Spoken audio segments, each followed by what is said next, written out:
Hi, everybody. My name is Dr. Cira. I'm a licensed clinical psychologist and the founder and executive director of Cira Center for Behavioral Health. Coming to you today with an intensely personal topic, which is the topic of suicide. So do consider yourself warned. We are going to be talking about suicide, and this is an intensely personal post for me. So you know what you're getting yourself into. Probably going to cry a lot. At this point, if you've been watching me, you're used to that. So 1 year ago today, my Aunt Jean died of suicide. And I come here to talk to you about it today, not for sympathy, but for awareness. Because if this could happen to her, it could happen to anyone. So let me tell you a little bit about her. My Aunt Jean, along with my mom and all of their brothers and sisters, grew up in a tiny little home on the south side of Chicago in a blue-collar neighborhood where money was really, really tight. She had a lot happen to her. My whole family did. My maternal grandfather died of a freak accident when Jean was young. Her brother died in Vietnam, and these are just, and her family struggled with money. They tell stories about how they'd fight over the last P. Things were tough. They endured a lot of trauma, and there were a lot of barriers to overcome. But despite all of the barriers, Jean really did a lot of amazing things. She paid her own way through a bachelor's at the University of Illinois and then went on to get her JD at Harvard Law School. So it's pretty incredible. She eventually married and had an incredible daughter who just graduated from college herself.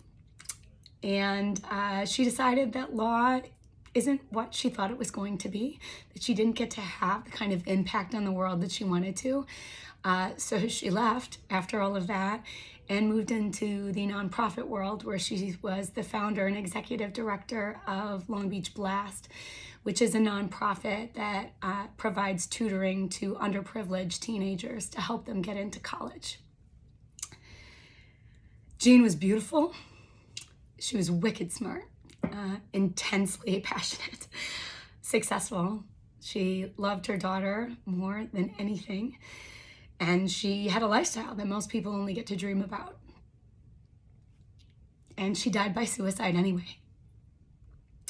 Jean was able to outrun so many obstacles that she faced, but she wasn't able to outrun all of the trauma she experienced. And she definitely was not able to outrun a genetic predisposition to depression and alcoholism, both of which have wreaked havoc on my family.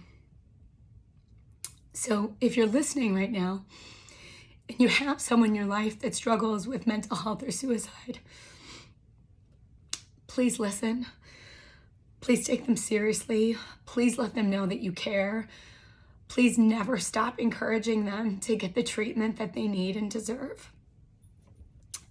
If you've lost someone to suicide, like my family and I, please know it's not your fault. Please know it's nothing you did or didn't do. Please know that you couldn't have changed the outcome for them, and that you did the very best you could by them, and they felt your love while they were alive. If you're listening right now and you struggle with mental health or suicidal ideation, please know that you're not alone. Please know that while life can feel dark and hopeless sometimes, especially right now, it always gets better. Feelings come and go. That's just the nature of the beast. It's how it works.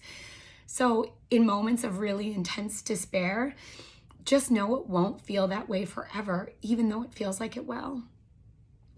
And I know you may be thinking, if you're at this place in your head, that your friends and family won't miss you.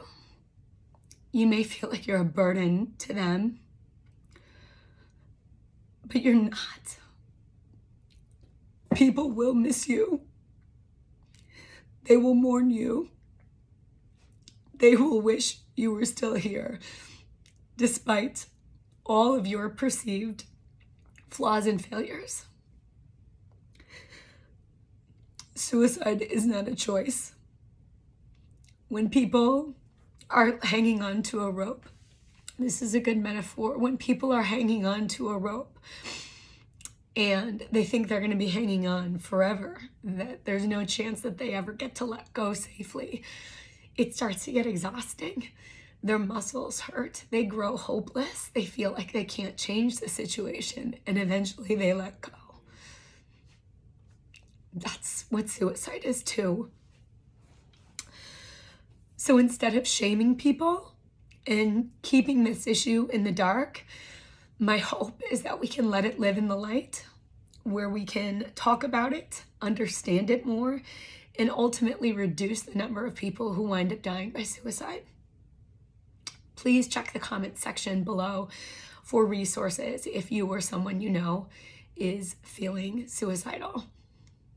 Thank you for listening. Be well.